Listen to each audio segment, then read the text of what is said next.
Hi everyone. How you doing? My name is Chad, Armijo.coaching.com. Just want to talk about the ego today. So, those of you with Netflix probably saw this movie called The Dirt pop up. It's all about Motley Crue, the band. So Motley Crue, the band, is a little biography of their career, I guess you could say.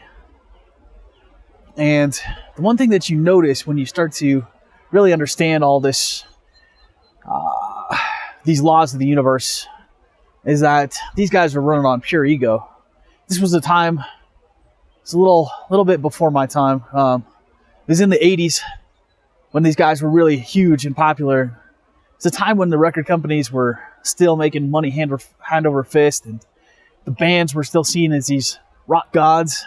They weren't really communicating on, there was no social media, right? So they weren't communicating by that. People would write fan letters to them, and they'd have a manager that would open them up and read them, and that was how things worked then. So anyway, these guys become one of the most popular bands, rock bands, hair bands. So they had the long hair, poofy hair, wearing makeup, tight pants, glam rock type of band at points. But they were one of the first to make it huge. You know, Ozzy Osbourne is in there, and all these classic artists. But they were young at the time when they made it big. They were a very young crew. So when we're about from the ages 20, actually it starts around the teens, but from the teens to about 40, we're constantly just working off the ego.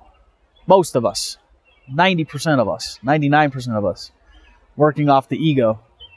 That just means you're letting that outside world influence you. So whether that is being a rock star and having all the fame and drugs and alcohol thrown at you, we're just letting the outside world influence us. As we start to grow, as we start to progress within ourselves, and not everybody does this, but when we hit to around 40, we start to put others' needs first.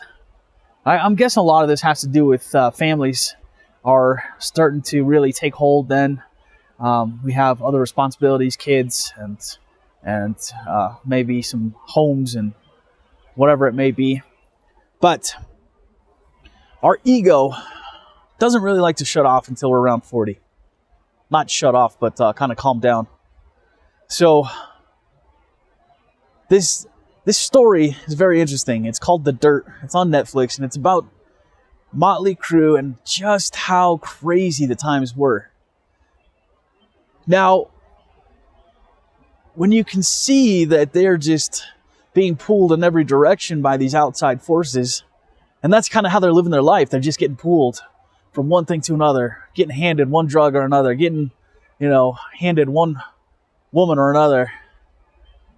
And it's just all ego. And I'm sure there's a time when, even myself included, that we all thought, oh, it'd be so cool to be a rock band and be a rock god and to be this and that. But then you look back on it. You look back on this story, which is pretty amazing. Not in a positive term, but pretty amazing just that they survived this whole thing. So the whole movie is based on ego. This is the best example one of the best examples I've seen where that it's just ego. There are quite a bit of movies based on ego, but these guys lived it. And I can recall a lot of these stories in the media at the time that pop up. So if you haven't watched it and you haven't really grasped the idea of an out-of-control ego or living through solely ego, this is probably one of the best examples. The Dirt on Netflix. They're not paying me anything. I just really thought it was a good learning experience. And remember, it's not for kids. There's a lot of cussing, nudity. But so, great example of letting the ego run wild. I've got more videos to come. I just want to thank you for watching. And once again, my name is Chad. Smile at the world. Chad Armijo Coaching. I wish everyone a wonderful day. I love you. hit that little subscribe button, thumbs up if you liked it. Thanks again.